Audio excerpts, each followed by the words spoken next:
தீபாவளி கொண்டாடுறதுக்கு அவங்க சொல்லக்கூடிய இரண்டாவது காரணம் கிருஷ்ணர் நரகாசூரனை வீழ்த்திய நாள்.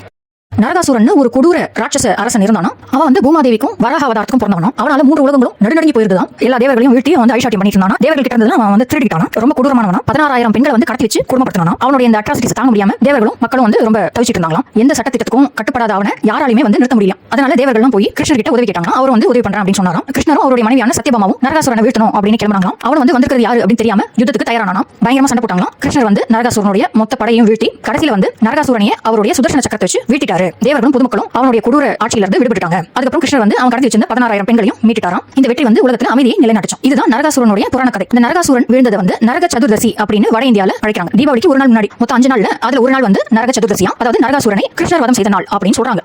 சகுனி தான கிருஷ்ணரோட பரம எதிரி. அதனால இந்த கதையில நரகாசூரனை சகுனின்னு எடுத்துக்கிட்டா பொறுத்துதான் பார்ப்போம். கிருஷ்ணர் வந்து நரகாசூரனை எப்படி வதம் செஞ்சாரு அப்படின்னு பார்த்தா தன்னுடைய சுதர்சன சக்கரத்தை வச்சு நரகாசூரனுடைய தலையை வந்து எடுத்துட்டாரு. அப்படிதான் நரகாசூரன் வீழ்த்தப்பட்டான் அப்படின்னு அந்த கதையில வருது. ஒரு சில கதைகள் எப்படி வருதுன்னா கிருஷ்ணர் வந்து அவருடைய சுதர்சன சக்கரத்தை வீசின போது நரகாசூரனுடைய உடல் வந்து 2ஆக பிளக்கப்பட்டது அப்படின்னு வருது. ஆனா பெரும்பாலான கதைகள்ல கிருஷ்ணருடைய சுதர்சன சக்கரம் நரகாசூரனுடைய தலையை துண்டித்தது அப்படின்னு தான் வருது. மகாபாரத யுத்தத்தினுடைய இறுதியில சகுனி எப்படி செத்தான் அப்படின்றது நமக்கு தெரியும். சகுனி கிருஷ்ணருடைய பிறந்த ஊரான திண்டுக்கல் மேல அணுகுண்டு வீச போறான். ஆனா அர்ஜுனர் வந்து சகுனியை தடுத்து அந்த அணுகுண்டோடைய சகுனியை வந்து கட்டி கடல்ல வீசுறாரு. சகுனியோட சாவு அணுகுண்டால நடக்குது. அணுகுண்டு வெடிச்சுதான் அதுல சகுனி சின்ன அதனால சகுனி வந்து தலை துண்டிக்கப்பட்டு வீழ்த்தப்படல. சகுனி அணுகுண்டு வெடிச்சு சின்னபின்னமாயிட்டான். கிருஷ்ணர் சகுனியோட தலையை துண்டிக்கவில்லை. தீபாவளிக்கு சொல்லப்படக்கூடிய காரணங்களில் ஒன்றான கிருஷ்ணர் வந்து நரகாசூரனை வீழ்த்தினார். தன்னுடைய சுதர்சன சக்கரத்தால் நரகாசூரனுடைய தலையை துண்டித்து அந்த அரக்கனை வீழ்த்தினார் என்று சொல்லப்படக்கூடிய கதையில சகுனி வந்து பொருந்தவே இல்லை. ஏன்னா சகுனி அணுகுண்டு வெடித்துதான் அவனுடைய முடிவை எட்டினார். தலை துண்டிப்பு அப்படின்றது சகுனிக்கு நிகழல. அப்ப இந்த தலை துண்டிப்பு கதை, அதாவது ஒரு அரக்கனுடைய தலை துண்டிக்கப்பட்டது, கிருஷ்ணரால் துண்டிக்கப்பட்டது அப்படின்னு சொல்லப்படுற இந்த புராண கதையில என்ன உண்மை ஒளிஞ்சிருக்கு? இப்ப தீபாவளியினுடைய முதல் காரணம் என்ன நம்ம பார்த்தோம். அது வந்து ராமன் சேது கடலில் மாண்ட நாள். அதோட இதை வந்து ஒப்பிட்டு பார்க்கிறோம். அதோட ஒப்பிட்டு பார்க்கும்போது தான் நமக்கு உண்மை புரியுது. என்னன்னா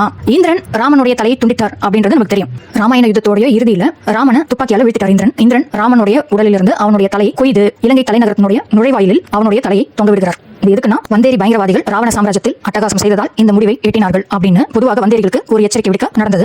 ராமனுடைய தலை துண்டிக்கப்பட்டதுக்கு ஆதாரம் இருக்கு.